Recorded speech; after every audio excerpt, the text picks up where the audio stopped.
Karma di Ujung Jalan oleh Kinoi Scorpio. Bab 5. Kemewahan dan Keraguan. Ini semua milik kita sekarang, ujar Maya dengan senyum memikat menyandarkan kepala di bahu Dito. Dito masih tertegun. Rumah ini, mobil mewah itu, semua seperti mimpi. Maya, aku benar-benar beruntung memilikimu. Maya terkekeh lembut.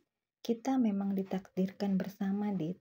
Aku akan memberikan apapun kepadamu, asalkan kau selalu bersamaku. Jangan pikirkan dari mana semua ini berasal. Yang penting sekarang kita bahagia.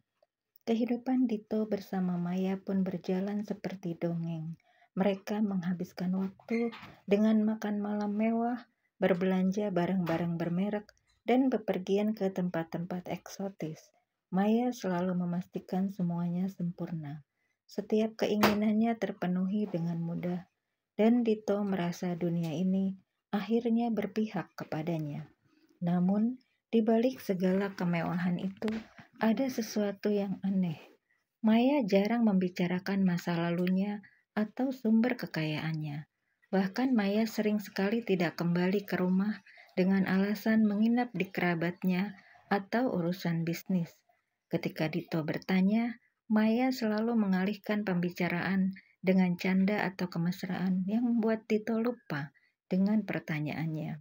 Suatu malam, saat mereka makan malam di balkon rumah mereka yang menghadap kota, Dito kembali memberanikan diri bertanya, Maya, aku cuma penasaran, dari mana semua ini berasal?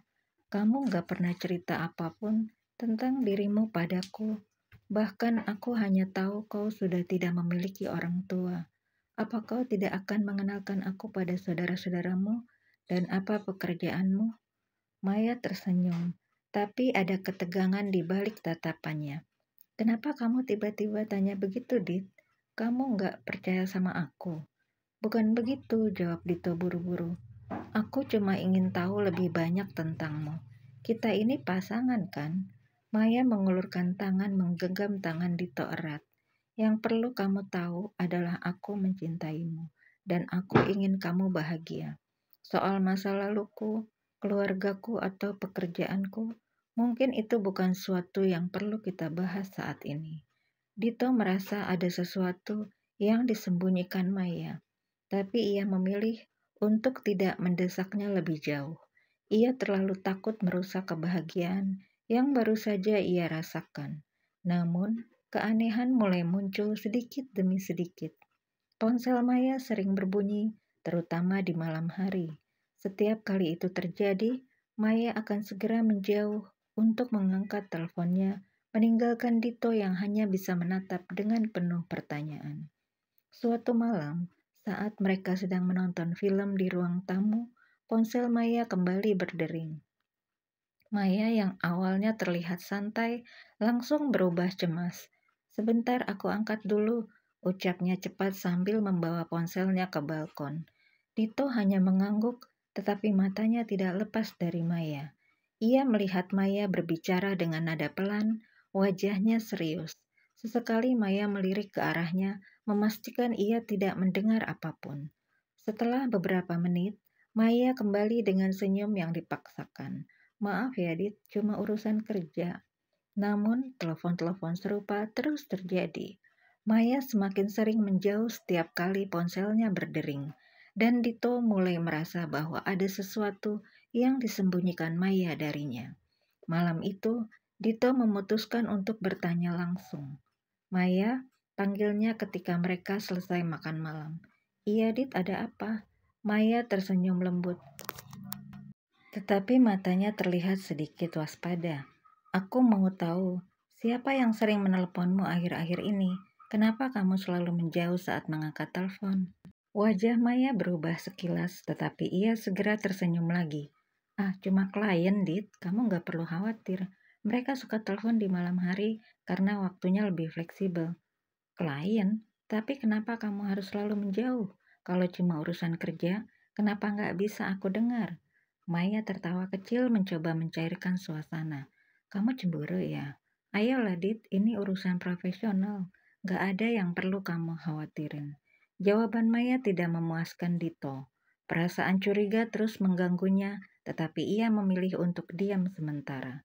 Namun, kecurigaannya memuncak suatu malam. Maya menerima telepon di kamar mereka. Ia mendengar Maya berbicara dengan seseorang, suaranya rendah dan penuh rahasia. Dito yang mendengarnya dari balik pintu merasa jantungnya berdegup kencang. Siapa yang Maya bicarakan dan apa yang dia sembunyikan darinya?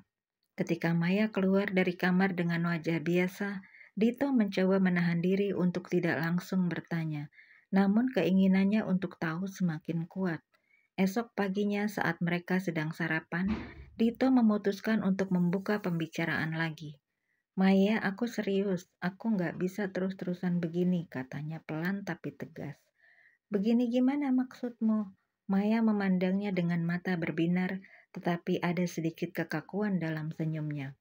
Kamu selalu menjauh setiap kali menerima telepon. Aku mulai merasa seperti ada sesuatu yang kamu sembunyikan dariku. Maya meletakkan cangkir kopinya dan menatap Dito dengan ekspresi serius. Dito, kamu tahu kan aku peduli sama kamu. Aku nggak akan melakukan apa-apa yang menyakitimu. Kamu lagi stres karena urusan perceraianmu, dan aku nggak mau tambah beban pikiranmu. Aku tahu, tapi ini bukan soal perceraian. Aku hanya ingin tahu, Maya, siapa yang selalu meneleponmu. Maya menghela nafas panjang, lalu mengelak dengan senyum tipis. Kamu harus percaya sama aku, Dit. Ini cuma urusan kecil. Aku nggak mau kita bertengkar karena hal sepele seperti ini. Dito tidak puas, tetapi ia tidak ingin memaksa Maya. Namun malam itu ia diam-diam memutuskan untuk mencari tahu sendiri. Saat malam tiba, Dito duduk di sofa. Maya yang baru pulang dari luar mendekatinya dengan langkah pelan. Kamu baik-baik aja, Dit? Tanyanya lembut. Dito mengangguk tetapi pikirannya kembali terganggu oleh telepon misterius yang sering diterima Maya. Ia mencoba melawan keinginannya untuk bertanya lagi, tetapi rasa ingin tahunya terlalu besar. Maya, aku mau tanya sesuatu, katanya hati-hati. Maya menatapnya dengan alis terangkat. Apa, Dit? Telepon yang kamu terima akhir-akhir ini, siapa sebenarnya yang menelponmu? Maya terdiam sejenak, lalu tertawa kecil. Kamu masih kepikiran soal itu? Dit, itu cuma klien lama, kamu gak perlu khawatir. Tapi kenapa kamu selalu menjauh setiap kali mereka menelepon? Dito mendesak. Maya menarik nafas panjang seolah-olah mencari kata-kata yang tepat. Kamu lagi dalam masa sulit. Aku gak mau tambah beban pikiranmu, itu aja. Dito tidak puas dengan jawabannya, tetapi ia memilih untuk tidak mendesak lebih jauh. Namun di dalam hatinya, ia tahu bahwa kebahagiaan yang ia kejar bersama Maya mulai terasa seperti bayangan, indah dari luar, tetapi gelap dan penuh rahasia di dalam. Judulnya Karma di Ujung Jalan, penulis Kinoy Scorpio. Baca di KBM App ya.